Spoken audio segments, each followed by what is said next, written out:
mga kaibigan, mga tropa, ang ating pong nilutong ulam o ang ating tanghalian. Sana po ay naibigan ninyo ang ating ginawang pagluluto. Kahit hindi po masarap, parang tulong nyo na lang sa inyong kaibigan si Macho Cocinero. I-like nyo po at subscribe ang ating niluto. Graduin po natin malinis ang ating manok. Hugasan ng mabuti. Yan. Ang sikreto sa pagluluto, kailangan malinis ang ating mga niluluto. Yan, nag-uumpisa yan sa tamang paghuhugas ng karne man yan o manok. Yan, kaibigan, hindi lang isang beses. Kailangan siguraduhin natin malinis na malinis. Buti para mawala ang mga bakterya. Yan ang sikreto kapag nagluluto. Kailangan malinis ang ating mga karne. O mga kaibigan, hindi lang isang beses. Huwag tayong magtipid ng tubig. Kailangan malinis na malinis. Yan. Yan, para lang tayo naglalaba mga kaibigan. Yan. Tapos nating maglaba, maglinis ng bahay. Siyempre, magluluto na naman si Macho Cocinero.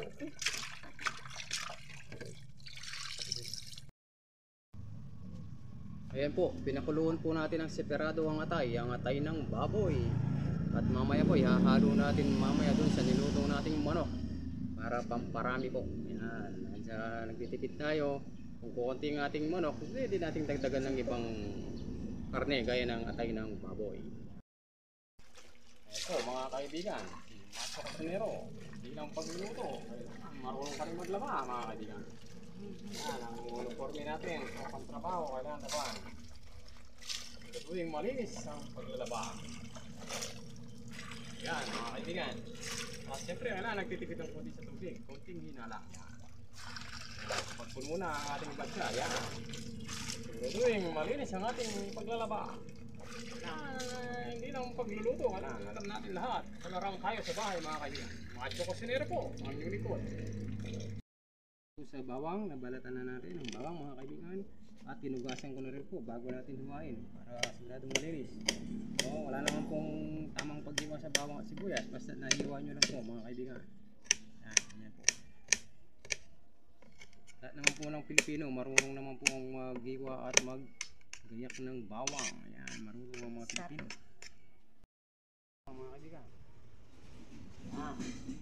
At isusunod na natin na bawang at sibuyas. Yan, bawang. Sunod-sunod lang yan mga kaibigan. Bawang muna. Yan. O.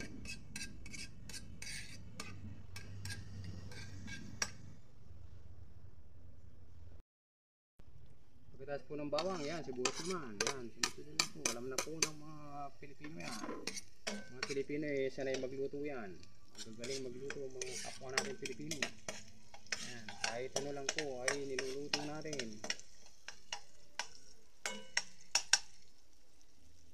Kaya lang po natin maging golden brown ang ating bawang. Ang ating manok. Yan, manok. Ayan o. Manok. Kung napapansin nyo mga kaibigan, medyo kukunti po yung ating manok dahil wala pa pong sweldo. Medyo nagtitipid pa po tayo pero pwede na po yan. Mamaya dadagdagan natin ng atay ng baboy.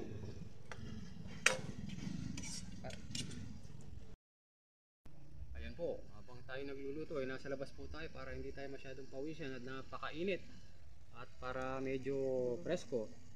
Ayan po, habang kumukulo na, ayan, kumukulo. Hintayin lang lumambot. Ating kumukulo yung niluluto natin muna, okay, sampay muna tayo ng ating nilaban mga kaibigan. Yan. Tuloy-tuloy yung ating gawain para hindi sayang ang oras. Yan po si Macho Cocinero. Okay, lagyan po natin ng pineapple seed bits para may kagat ng konting asin.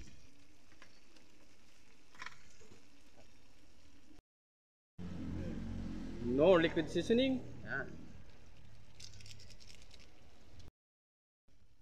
Oyster sauce po, pampalasa rin, pampasarap. oyster sauce. Yan, lagyan na po natin. Yung maliit lang po na oyster sauce yan. Para naman medyo masarap ang ating lasa.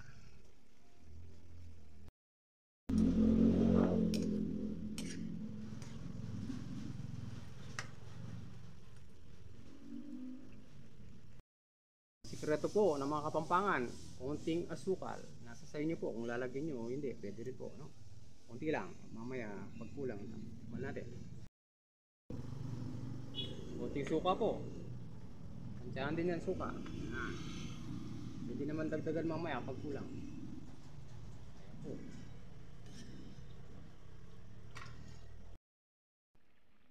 Okay mga katropa, ayan, habang lumalambot na yung ating manok, idagdag na natin ang ating nilagang atay ng baboy. Yan.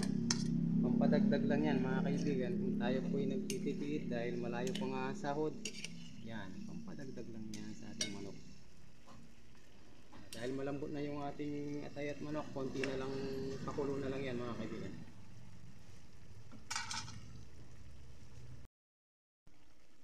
Nasa sa atin din po kung gusto nating dagdagan ng sabaw, yan, dagdagan natin ng konting tubig. Yung iba naman gusto malapot. Dahil po tayo, marami tayong kakain, kailangan masabaw. Yan. At ang ating final touch po, konting magic syrup. Kalahati lang po. At titikman natin mamaya kung yung iba gusto maalat, yung iba matabang, no? Na iba-ibang taste natin mga kaibigan. Nasa sa atin po kung gusto natin ng maalat o ng konting matabang. At ang pinaka-importante sa lahat po, ang tikiman time. Ayan, tikman natin kung ano po lasa ng ating niluto. Ayan po. Ang ating alanganing tinuyuang manok at atay ng baboy. O pwede rin parang pininyaan na manok at atay ng baboy. Ayan po. Ayan po mga kaibigan. Luto na ang ating niluto. Yan. Mukhang masarap mga kaibigan, pero hindi po natin masasabing masarap dahil iba-iba nga po ang ating panlasa. Pero sa mukha pa lang, ayan po, mukhang masarap naman po.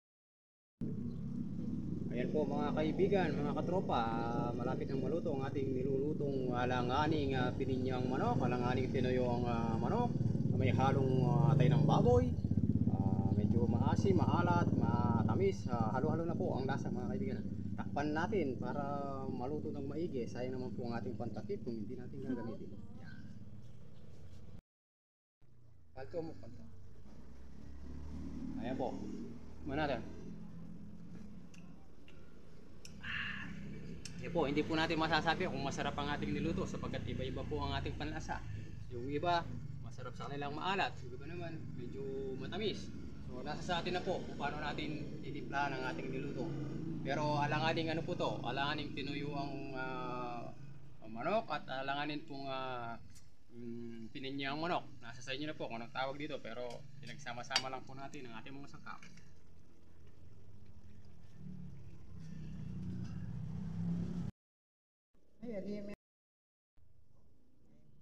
Okay mga kaibigan, mga tropa, yan po, luto na po ang ating alanganing pininyang manok o adobong manok. Yan po, may kasamang atay ng baboy. Mukha naman pong masarap pero hindi natin masasabi talaga kung masarap sapagkat iba-iba nga po ang ating panlasa. Ang importante po, meron na tayong ulam. Yan po, ang ating niluto.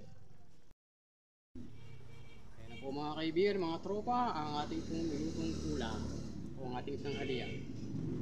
Sana po ay naibigan ninyo ang ating ginawang pagluluto.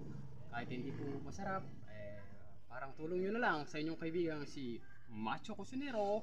I-like nyo po at subscribe ang ating niluto.